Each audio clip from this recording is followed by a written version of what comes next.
নমস্কার বন্ধুরা, পম্পার কিচেনে আপনাদের সকলকে স্বাগত। আজ আমি আপনাদের সাথে একটা মিনি কেকের রেসিপি শেয়ার করব।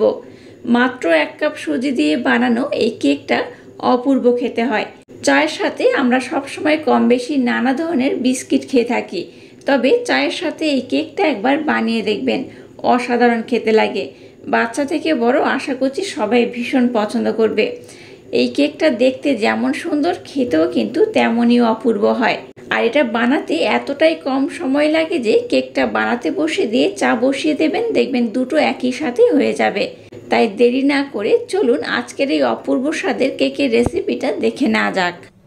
আজকের একদম সহজ পদ্ধতিতে যে কেকটা বানাবো তার জন্য দেখুন মেজারিং কাপে 1 কাপ এখানে আমি সুজি নিয়ে নিয়েছি। যতটা সুজি নিয়েছি ঠিক ততটা এখানে আমি ময়দা অ্যাড করব।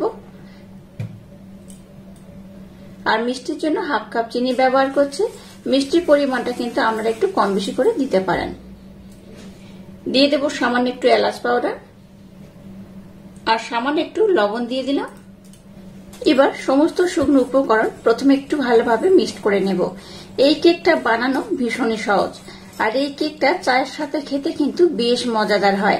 এই কেকটা বানাতে বসিয়ে দিয়ে চা বসিয়ে দেবেন, দেখবেন চার কেক একসাথে রেডি হয়ে যাবে। আর চায়ের সাথে এই কেকটা খেতে অসাধারণ লাগে। সমস্ত শুকনো উপকরণ খুব ভালোভাবে নাড়াচাড়া করে মিক্সড করে নিয়েছি। এবার দেখুন একই মেজারিং কাপের মাপ করে 1 কাপ আমি নরমাল জল নিয়েছি। এখানে আপনারা জলের পরিবর্তে দুধও ব্যবহার করতে পারেন। আমি জল দিয়ে এটাকে খুব ভালোভাবে ব্লেন্ড করে নেব। সম্পূর্ণ 1 কাপ জল দেখুন এখানে আমি অ্যাড করে দিয়েছি। আজকে যে কেকটা বানাবো দেখতে তো অসাধারণ হয়, খেতে হয় তো অপূর্ব। এইভাবে যদি কেকটা বানিয়ে নেন দেখবেন আপনাদের বারবার বানাতে ইচ্ছা হবে। দেখুন মিশ্রণটাকে আমি খুব ভালোভাবে রেডি করে নিয়েছি। আর এখানে যেহেতু আমি চিনি ব্যবহার করেছি, সুজি ব্যবহার করেছি, তাই সুজিটা কিন্তু জলটাকে অ্যাবজর্ব করে নেবে আর চিনিটাও কিন্তু মেল্ট হয়ে একটু নরম হয়ে যাবে মিশ্রণটা। তাই এটাকে আমি 10 মিনিটের জন্য রেস্টে রেখে দেব। 10 মিনিট পর আমি আবার ফিরে আসছি। আর 10 মিনিট পর এখানে কিন্তু বেশ কয়েকটা উপকরণ অ্যাড করতে হবে, তো সেটা আমি 10 মিনিট পরে ব্যবহার করব। তো চলুন আপাতত এটাকে আমি 10 মিনিটের জন্য রেস্টে রেখে দিলাম। 10 মিনিট পর আমি আবার ফিরে এলাম। এবার দেখুন মিশ্রণটার ঘনত্ব কেমন হয়েছে। সুজিটা কিন্তু অনেকটাই জল অ্যাবজর্ব করে ফুলে গিয়েছে, দেখে বুঝতেই পারছেন কত সুন্দর ঘনত্ব হয়েছে। এখানে আমি আরো বেশ কয়েকটা উপকরণ অ্যাড করব। আর দেখুন চিনিটাও কিন্তু খুব ভালোভাবে মেল্ট হয়ে গেছে। এবার যে কাপের মাপ করে সমস্ত উপকরণ ব্যবহার করেছি সেই কাপের মাপ করে 3 ভাগের 1 ভাগ আমি তেল দিয়ে দেব। এখানে অল্প একটু আমি সাদা তেল ব্যবহার করছি।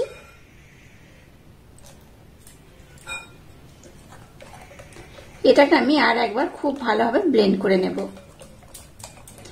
এই তেলটা অপশনাল, এটা ব্যবহার নাও করতে পারেন, তবে এটা দিলে কি হবে, এই যে কেকটা বানাচ্ছি এটা কিন্তু অসাধারণ খেতে হবে। একবার খেলে দেখবেন এর স্বাদ সারা জীবন মুখে লেগে থাকবে।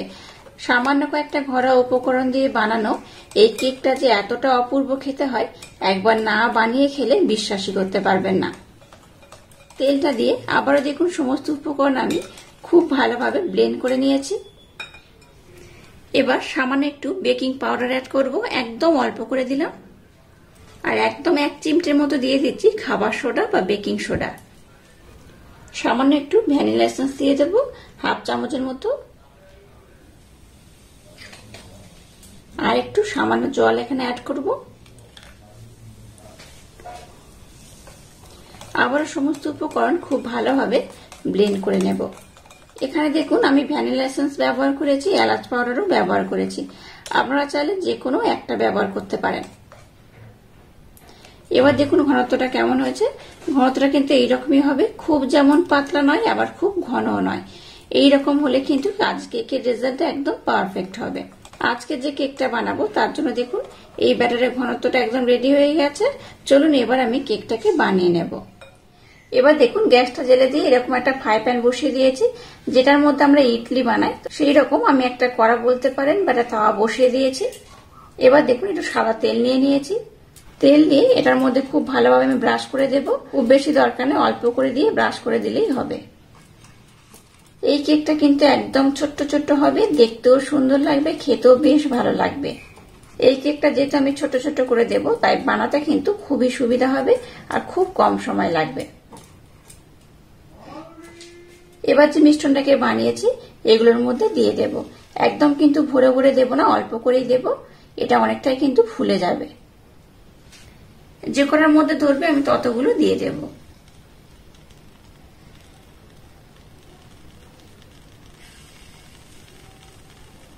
দেখুন সবগুলোর মধ্যে মোটামুটি সমান ভাগে ভাগ করে আমি দিয়ে দিয়েছি, আর এটা হয়ে গেলে কিন্তু ফুলে যাবে। তো কি করব, এটাকে ঢাকা দিয়ে প্রথমে গ্যাসের ফ্লেমটাকে 1 মিনিটের জন্য একটু মিডিয়াম দেব, তারপর লো করে এটাকে আমি খুব সুন্দর করে বানিয়ে নেব। গ্যাসের ফ্লেমটাকে হাই দেবেন না, তাতে করে কিন্তু নিচের পোর্শনটা পুড়ে যেতে পারে। তাই গ্যাসের ফ্লেমটাকে একদম লো দিয়ে এটাকে আমি খুব সুন্দর করে বানিয়ে নেব।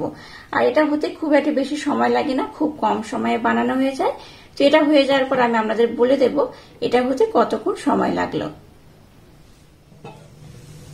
দেখুন কেকগুলোকে কিন্তু আমি খুব সুন্দর করে বানিয়ে নিয়েছি, আর এগুলো দেখুন অটোমেটিক উঠে আসছে। আর পিছনের পোর্শনটা দেখুন কত সুন্দর হয়েছে, দেখে বুঝতেই পারছেন এটা কত অপূর্ব হয়েছে। এটা যেমন দেখতে সুন্দর, তেমন খেতে কিন্তু অসাধারণ। চায়ের সাথে এই কেকগুলো খেতে দারুণ মজাদার হয়।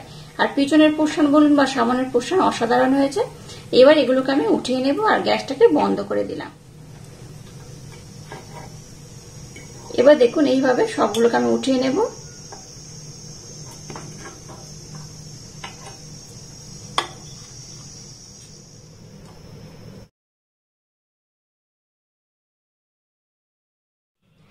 দেখুন আজকের এই মিনি কেকগুলো একদম রেডি হয়ে গেছে, আর কত সুন্দর দেখতে হয়েছে দেখুন। এগুলো কিন্তু চার সাথে খেতে অসাধারণ লাগে। এই মিনি কেকগুলো একবার যদি না বানান ভীষণ মিস করবেন। যেসব বাচ্চারা দেখবেন টিফিন খেতে পছন্দ করে না, না খাওয়ার জন্য বায়না করে, সেই সব বাচ্চাদেরকে এইভাবে যদি একটা হেলদি নাস্তা বা টিফিন বানিয়ে দেয় তাহলে কিন্তু ভীষণ মজা করে খাবে। আর এটা যেহেতু মিনি কেক মিষ্টি মিষ্টি লাগবে, তাই খেতে কিন্তু দারুণ মজা। একটু চার সাথে এটাকে সার্ভ করবেন, অসাধারণ লাগে। এটা কেটে আমি আপনাদের দেখাবো এটা কত সুন্দর হয়েছে ভিতর থেকে। আমি একটা ছুরি দিয়ে কেটে দেখাচ্ছি। এই দেখো, ছুরি দিয়ে কাটলে একটু সমান হবে, তাই ছুরি দিয়ে কেটে দেখালাম। ভিতরটা দেখুন কতটা সফট, কতটা নরম হয়েছে, আর কতটা জালিদার হয়েছে। এইভাবে একবার বানিয়ে দেখবেন, আশা করছি বাচ্চা থেকে বড় সবাই ভীষণ পছন্দ করবে আর খুব মজা করে খাবে। আর আজকের এই অপূর্ব স্বাদে কেকের রেসিপিটা যদি আপনাদের ভালো লাগে তাহলে চ্যানেলটাকে লাইক, শেয়ার, কমেন্ট এবং সাবস্ক্রাইব করবেন, আর পাশে থাকা বেল আইকনটা প্রেস করে দেবেন। তাহলে টাটা, আবার দেখা হচ্ছে নতুন কোনো রেসিপি নিয়ে।